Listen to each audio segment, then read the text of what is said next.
High command ನಾಯಕರನ್ನ ಬಿಜೆಪಿಯ rebels team ಭೇಟಿ ಮಾಡಿದೆ. ಸಾಕಷ್ಟು ಕುತೂಹಲ ಕೂಡ ಮೂಡಿಸಿರುವಂತದ್ದು.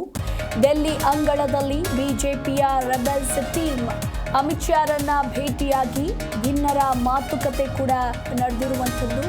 ರಾಜ್ಯಾಧ್ಯಕ್ಷರ ಬದಲಾವಣೆಗೆ ಮನವಿ ಸಲ್ಲಿಸಿದ್ದಾರೆ ಅನ್ನೋದರ ಕುರಿತು ಮಾಹಿತಿ ಕೂಡ ಇರುವಂತದ್ದು.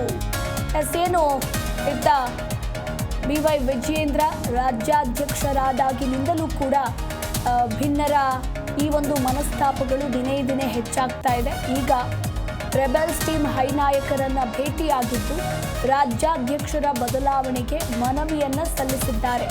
ಇನ್ನು ಯಾಕೆ ಬದಲಾವಣೆ ಮಾಡಬೇಕು ಅನ್ನೋದರ ಕುರಿತಾಗಿ ಕಾರಣವನ್ನ ಕೂಡ ಭಿನ್ನರು ಕೊಟ್ಟಿದ್ದಾರೆ ಅನ್ನೋದರ ಅಪ್ಡೇಟ್ ಕೂಡ ಸಿಕ್ಕಿರುವಂಥದ್ದು. ಹಾಗಿದ್ರೆ ರೆಬೆಲ್ಸ್ ಟೀಮ್ ಯಾರ ಹೆಸರನ್ನ ಸೂಚಿಸಿದ್ದಾರೆ ಅನ್ನೋ ಪ್ರಶ್ನೆ ಕೂಡ ಮೂಡಿ ಬರುತ್ತೆ. ಇನ್ನು ಅಧ್ಯಕ್ಷ ಸ್ಥಾನಕ್ಕೆ 3 ಹೆಸರನ್ನ ಸೂಚಿಸಿದ್ದಾರೆ ಅನ್ನೋದರ ಕುರಿತು ಮಾಹಿತಿ ಕೂಡ ಇರುವಂಥದ್ದು. ಲಿಂಬಾವಳಿ, ಅರವಿಂದ ಲಿಂಬಾವಳಿ, ಬಸವರಾಜ ಬೊಮ್ಮಾಯಿ ಹಾಗೆ ಕುಮಾರ್ ಬಂಗಾರಪ್ಪ ಇವರ ಹೆಸರುಗಳನ್ನ ಈಗ ರೆಬೆಲ್ಸ್ ಟೀಮ್ ರೆಬೆಲ್ ನಾಯಕರು ಸೂಚಿಸಿದ್ದಾರೆ. ಅಮಿತ್ ಶಾ ಬಳಿಕ ಪ್ರಹ್ಲಾದ್ ಜೋಶಿ ಅವರನ್ನ ಕೂಡ ಭೇಟಿ ಮಾಡಿದ್ದಾರೆ. ಇನ್ನು ಅವರೊಂದಿಗೂ ಕೂಡ ಇದೇ ವಿಚಾರವಾಗಿ ಚರ್ಚೆಯನ್ನ ಮಾಡಿದ್ದಾರೆ. ರಾಜ್ಯಾಧ್ಯಕ್ಷ ಬದಲಾವಣೆ ಕುರಿತಾಗಿ ಕೂಡ ಪ್ರಹ್ಲಾದ್ ಜೋಶಿ ಒಟ್ಟಿಗೂ ಕೂಡ ಚರ್ಚೆಯನ್ನ ಮಾಡಿದ್ದಾರೆ. ಇನ್ನು ಹೈಕಮಾಂಡ್ನ ಎಲ್ಲ ನಾಯಕರನ್ನ ಭೇಟಿ ಮಾಡೋದಕ್ಕೆ ರೆಬೆಲ್ಸ್ ಟೀಮ್ ಪ್ರಯತ್ನ ಪಡ್ತಾ ಇದೆ ಅನ್ನೋದರ ಕುರಿತಾಗಿ ಮಾಹಿತಿ ಇರುವಂಥದ್ದು. ಹಾಗೆ ಪ್ರಧಾನಿ ನರೇಂದ್ರ ಮೋದಿಯನ್ನು ಕೂಡ ರೆಬೆಲ್ ನಾಯಕರು ಭೇಟಿಯಾಗಲು ಪ್ಲಾನ್ ಅನ್ನ ಮಾಡ್ತಿದ್ದಾರೆ.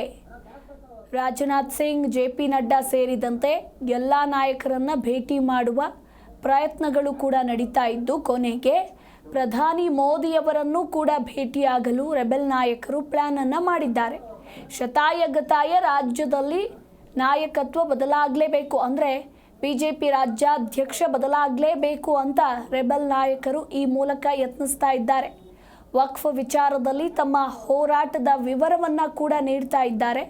ಜೊತೆಗೆ ಅಧ್ಯಕ್ಷ ಸ್ಥಾನದ ಬದಲಾವಣೆ ಬಗ್ಗೆಯೂ ಕೂಡ ಒತ್ತಡವನ್ನ ಹಾಕ್ತಿದ್ದಾರೆ.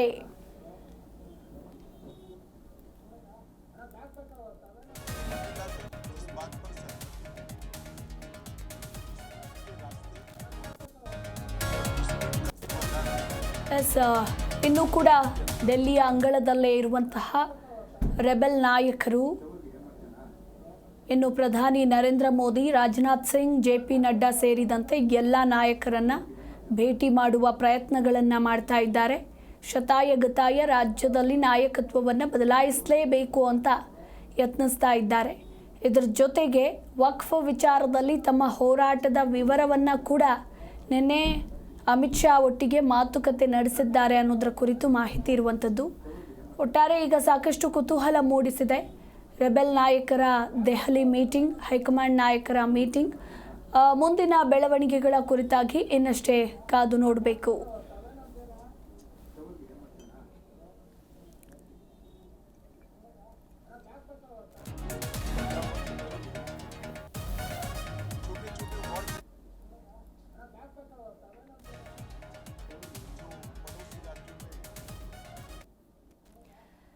ಈ ಕುರಿತು ನಮ್ಮ ಪ್ರತಿನಿಧಿ ಜನಾರ್ದನ್ ಹೆಬ್ಬಾರ್ ಇನ್ನೂ ಹೆಚ್ಚಿನ ಡೀಟೇಲ್ಸ್ ಕೊಡಲಿದ್ದಾರೆ.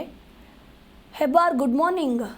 ಸದ್ಯಕ್ಕೆ ರೆಬೆಲ್ ನಾಯಕರು ಡೆಲ್ಲಿ ಅಂಗಳದಲ್ಲಿದ್ದು ಹೈನಾಯಕರನ್ನ ಭೇಟಿ ಮಾಡ್ತಾ ಇದ್ದಾರೆ ಅನ್ನೋದರ ಕುರಿತು ಮಾಹಿತಿ ಇರುವಂಥದ್ದು. ಈಗಾಗಲೇ ಅಮಿತ್ ಶಾರನ್ನ ಭೇಟಿ ಮಾಡಿದ್ದಾರೆ. ಇನ್ನು ಪ್ರಧಾನಿ ನರೇಂದ್ರ ಮೋದಿಯನ್ನು ಕೂಡ ಭೇಟಿಯಾಗೋದಕ್ಕೆ ಪ್ಲಾನ್ ಮಾಡ್ತಿದ್ದಾರೆ. ಅಂದರೆ ಶತಾಯಗತಾಯ ಹೇಗಾದರೂ ಮಾಡಿ ರಾಜ್ಯಾಧ್ಯಕ್ಷ ಬದಲಾವಣೆ ಆಗಲೇಬೇಕು ಅಂತ ಬಿಗಿಪಟ್ಟು ಹಿಡಿದಿದ್ದಾರೆ. ಈ ಬಗ್ಗೆ ಹೆಚ್ಚಿನ ಡೀಟೇಲ್ಸ್. ವೆರಿ ಗುಡ್ ಮಾರ್ನಿಂಗ್ ಮಧು. ಅಂದ್ರೆ ರೆಬೆಲ್ಸ್ ನಾಯಕರ ಒಂದು ಪ್ರಯತ್ನ ಹೇಗಾದ್ರೂ ಮಾಡಿ ರಾಜ್ಯಾಧ್ಯಕ್ಷರನ್ನ ಬದಲಾವಣೆ ಮಾಡಲೇಬೇಕು ಅನ್ನೋಂಥದ್ದು. ಜೊತೆಗೆ ಪ್ರಧಾನಿ ಮೋದಿ ಅವ್ರನ್ನ ಭೇಟಿಯಾಗಿ ಅವರಿಗೆ ಒಂದಷ್ಟು ಮಾಹಿತಿಯನ್ನ ನೀಡಬೇಕು. ಯಾಕಂದ್ರೆ ಈಗಾಗಲೇ ಅಮಿತ್ ಶಾ ಅವ್ರನ್ನ ಭೇಟಿ ಮಾಡಿದ್ದಾರೆ, ಪ್ರಹ್ಲಾದ್ ಜೋಶಿ ಅವ್ರನ್ನ ಭೇಟಿ ಮಾಡಿದ್ದಾರೆ, ರಾಜನಾಥ್ ಸಿಂಗ್ ಅವ್ರನ್ನ ಭೇಟಿ ಮಾಡಿದ್ದಾರೆ, BL ಸಂತೋಷ್ ಅವ್ರನ್ನ ಭೇಟಿ ಮಾಡಿದ್ದಾರೆ. ಈಗ ಒಂದಷ್ಟು ನಾಯಕರನ್ನ, ನಡ್ಡಾ ಅವ್ರನ್ನ ಸೇರಿದಾಗಿ ಒಂದಷ್ಟು ನಾಯಕರನ್ನ ಭೇಟಿ ಮಾಡಿದ್ದಾರೆ. ಇವತ್ತಿಗೂ ಕೂಡ ಮತ್ತೊಂದಷ್ಟು ನಾಯಕರನ್ನ ಭೇಟಿ ಮಾಡುವಂತ ಪ್ಲಾನ್ ನಲ್ಲಿದ್ದಾರೆ. ಇವತ್ತು ರೆಬೆಲ್ಸ್ ಟೀಮ್ ನಲ್ಲಿ ಒಂದಷ್ಟು ಜನ ವಾಪಸ್ ಆಗ್ತಾ ಇದ್ರೆ, ಒಂದಿಬ್ರು ಅಲ್ಲೇ ದೆಹಲಿಯಲ್ಲೇ ಉಳ್ಕೊಂಡು ಅಲ್ಲಿ ಇನ್ನೊಂದಿಷ್ಟು ನಾಯಕರನ್ನ ಭೇಟಿಯಾಗಿ ಸಂಪೂರ್ಣವಂತ ಮಾಹಿತಿಯನ್ನ ಕೊಡ್ತಾ ರಾಜ್ಯಾಧ್ಯಕ್ಷ ಸ್ಥಾನವನ್ನ ಯಾಕೆ ಬದಲಾವಣೆ ಮಾಡಬೇಕು, ನಾವು ಯಾಕೆ ಇಷ್ಟೊಂದು ಗಂಭೀರವಾಗಿ ಆರೋಪವನ್ನ ಮಾಡ್ತಾ ಇದೀವಿ, ಅವರೇ ಕಂಟಿನ್ಯೂ ಆದ್ರೆ ಪಕ್ಷದಲ್ಲಿ ಏನ ಪರಿಸ್ಥಿತಿ ಇದೆ, ಏನಾಗತ್ತೆ, ಒಂದು ಮಟ್ಟಕ್ಕೆ ಹಿರಿಯರು ಸೇರಿದಾಗೆ ಉಳಿದತಕ್ಕ ಒಂದಷ್ಟು ನಾಯಕರು ಸಂಪೂರ್ಣವಾಗಿ ಪಕ್ಷದಿಂದ ದೂರ ಆಗ್ತಾ ಇದ್ದಾರೆ. ಕೇವಲ ವಿಜೇಂದ್ರ ಅಥವಾ ಯಡಿಯೂರಪ್ಪ ಅವರ ಆಪ್ತ ಬಳಗ ಮಾತ್ರ ಅವರ ಸಂಘಟನೆಯಲ್ಲಿ ತೊಡ್ಕೊಳ್ತಾ ಇದ್ದಾರೆ, ಅವರಿಗೆ ಅವಕಾಶವನ್ನ ಕೊಡ್ತಾ ಇದ್ದಾರೆ. ಇದು ಹೀಗೆ ಆದ್ರೆ ಮುಂಬರುವಂತಹ ಚುನಾವಣೆ ಸಂದರ್ಭದಲ್ಲಿ ಸಂಪೂರ್ಣವಾಗಿ ಪಕ್ಷಕ್ಕೆ ಏಟಾಗತ್ತೆ. ಆ ಕಾರಣಕ್ಕಾಗಿ ರಾಜ್ಯಾಧ್ಯಕ್ಷರ ಬದಲಾವಣೆ ಆಗ್ಲೇಬೇಕು ಅನ್ನೋದ್ರ ಜೊತೆಗೆ ಇದ್ರ ಜೊತೆಲಿ ಇನ್ನೊಂದಿಷ್ಟು ಬೇರೆ ಬೇರೆ ಅಂಶಗಳನ್ನ ಸೇರಿಸಿ ಹೈಕಮಾಂಡ್ ಗಮನಕ್ಕೆ ತಂದು ಅವರಿಗೆ ಕನ್ವಿನ್ಸ್ ಮಾಡುವಂತ ಪ್ರಯತ್ನವನ್ನ ರೆಬೆಲ್ಸ್ ಟೀಮ್ ಮಾಡ್ತಾ ಇದೆ. ಈಗ ಅವರು JPCಯನ್ನ ಭೇಟಿಯಾಗಿದ್ದಾರೆ, ಜಾಯಿಂಟ್ ಪಾರ್ಲಿಮೆಂಟ್ ಕಮಿಟಿ ಭೇಟಿಯಾಗಿ ಅವರಿಗೆ ವಕ್ಫ್ ವಿಚಾರ ಸಂಬಂಧಪಟ್ಟಂಗೆ ಮಾಹಿತಿಯನ್ನ ಕೊಟ್ಟಿದ್ದಾರೆ. ಆದ್ರೆ ಇವ್ರಿಗೆ ಉದ್ದೇಶ ಕೇವಲ ವಕ್ಫದ ಮಾಹಿತಿ ಕೊಡೋದಷ್ಟೇ ಅಲ್ಲ, ಅದರ ಜೊತೆಯಲ್ಲಿ ಈ ವಿಚಾರವನ್ನು ಕೂಡ ಹೈಕಮಾಂಡ್ ಗಮನಕ್ಕೆ ತಂದು ರಾಜ್ಯದಲ್ಲಿ ನಾಯಕತ್ವ ಬದಲಾವಣೆ ಮಾಡಲೇಬೇಕು ಅಂತೇಳಿ ಶತಾಯಗತಾಯ ಪ್ರಯತ್ನವನ್ನ ಮಾಡ್ಲಿಕ್ಕೆ ಹೊರಟಿದ್ದಾರೆ. ಆ ಪ್ರಯತ್ನದಲ್ಲಿ ಈಗಾಗಲೇ ಒಂದಷ್ಟು ನಾಯಕರನ್ನ ಭೇಟಿಯಾಗಿ ಮಾಹಿತಿಯನ್ನ ನೀಡಿದ್ದಾರೆ. ಇವತ್ತು ಕೂಡ ಒಂದಷ್ಟು ನಾಯಕರನ್ನ ಭೇಟಿಯಾಗಿ ಮತ್ತೊಂದಿಷ್ಟು ಮಾಹಿತಿಯನ್ನ ಕೊಡ್ತಾರ ಅಂತ ಮಾಹಿತಿ ಲಭ್ಯ ಆಗಿದೆ. ಇವರ ಕೊನೆಯ ಪ್ರಯತ್ನ ಏನಂತಂದ್ರೆ ಮೋದಿ ಅವರನ್ನ ಭೇಟಿಯಾಗಿ ಅವರಿಗೂ ಸಹಿತ ಈ ವಿಚಾರವನ್ನ ತಿಳಿಸಿ ರಾಜ್ಯದಲ್ಲಿ ನಾಯಕತ್ವ ಬದಲಾವಣೆಗೆ ಹೈಕಮಾಂಡ್ನ ಎಲ್ಲಾ ನಾಯಕರು ಕೂಡ ಗಮನಕ್ಕೆ ತರುವಂತ ಪ್ರಯತ್ನವನ್ನ ಇವರು ಮಾಡ್ತಾ ಇದ್ದಾರೆ. ಹೀಗಾಗಿ ರೆಬೆಲ್ಸ್ ನಾಯಕರಿಗೆ ಇವತ್ತು ಯಾವ ನಾಯಕರು ಸಿಗ್ತಾರೆ ಅನ್ನೋದ ಕುತೂಹಲ ಇದೆ. ಒಂದ್ ವೇಳೆ ಮೋದಿ ಏನಾದ್ರು ಸಿಕ್ಕಿದ್ರು ಅಂತಂದ್ರೆ ಇವರು ಬಹುತೇಕ ತಮ್ಮ ಹೋರಾಟದಲ್ಲಿ ಯಶಸ್ಸು ಕಂಡಾಗ ಆಗತ್ತೆ. ಅಂತಹ ಒಂದು ಪ್ರಯತ್ನದಲ್ಲಿ ಇವರು ಇದ್ದಾರೆ. ಬಿಜೆಪಿ ದೆಹಲಿಯಲ್ಲಿರುವಂತಹ ರಾಜಮಟ್ಟದ ನಾಯಕರು ಸಹಿತ, ಸಂಸದರು ಸಹಿತ ಒಂದಷ್ಟು ಜನ ಇವರಿಗೆ ಬೆಂಬಲಕ್ಕಿದ್ದಾರೆ ಅಂತ ವಿಚಾರವನ್ನು ಕೂಡ ಈಗಾಗಲೇ ಹೇಳಿದ್ರು. ಇದು ವಿಜೇಂದ್ರ ಅವರ ತಲೆಬಿಸಿಗೂ ಕೂಡ ಒಂದು ಕಡೆಯಲ್ಲಿ ಕಾರಣ ಆಗಿದೆ. ಈ ಕಾರಣಕ್ಕಾಗಿ ವಿಜೇಂದ್ರ ಅವರು ಸಹಿತ ಹೋಗಿ ಹೈಕಮಾಂಡ್ ನ ಭೇಟಿ ಮಾಡಿ ಒಂದಷ್ಟು ಮನವಿಯನ್ನ ಕೊಟ್ಟು ಬಂದಿದ್ದಾರೆ. ಯತ್ನಾಳ್ ಟೀಮ್ ಏನೆಲ್ಲ ಮಾಡ್ತಾ ಇದೆ ಅನ್ನೋ ವಿಚಾರವನ್ನ ಅವರು ಕೂಡ ಕೌಂಟರ್ ಆಗಿ ದೂರನ್ನ ಅಥವಾ ಮಾಹಿತಿಯನ್ನ ಕೊಟ್ಟು ಬಂದಿದ್ದಾರೆ. ಇವರಿಬ್ಬರ ಸಮರದಲ್ಲಿ ಯಾರು ಗೆಲ್ತಾರೆ ಫೆಬ್ರವರಿ ಅಂತ್ಯದೊಳಗೆ ಮಾಹಿತಿ ಗೊತ್ತಾಗ್ಲಿಕ್ಕಿದೆ. ಯತ್ನಾಳ್ ರೆಬೆಲ್ಸ್ ಟೀಮ್ ನ ಪ್ರಯತ್ನ ಇವತ್ತು ಕೂಡ ದೆಹಲಿಯಲ್ಲಿ ಮುಂದುವರಿಯುತ್ತೆ ಅನ್ನೋ ಮಾಹಿತಿ ಲಭ್ಯ ಆಗಿದೆ. ಮಧು. ಎಸ್, ಥ್ಯಾಂಕ್ ಯು ಹೆಬ್ಬಾರ್ ನಿಮ್ಮೆಲ್ಲ ಮಾಹಿತಿಗಾಗಿ.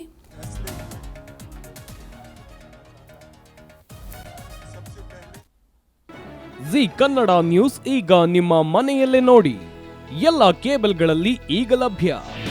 ನಿಮ್ಮ ನೆಚ್ಚಿನ ಜಿ ಕನ್ನಡ ನ್ಯೂಸ್ ಈಗ ಸನ್ ಡೈರೆಕ್ಟ್ ನಲ್ಲಿ number 292, Tata play number 1664, Jio TV number 1334, NXT digital number 30, in cable number 30, city networks 51, U digital number 162, GTPL number 17, Rockline telecommunications number 42, Shri Basaveshwara cable number 168, rural cable network 60, Vinayaka digital 57, Abhishek cable 821, city channel 53, Siddeshwara cable network 57, V4 digital Infotech 628, Surya digital networks 53, Gajanan digital number 836, Malnad infotech private limited number 56, metrocast number 830, victory digital number 167ರಲ್ಲಿ ನೋಡಿ ಆನಂದಿಸಿ.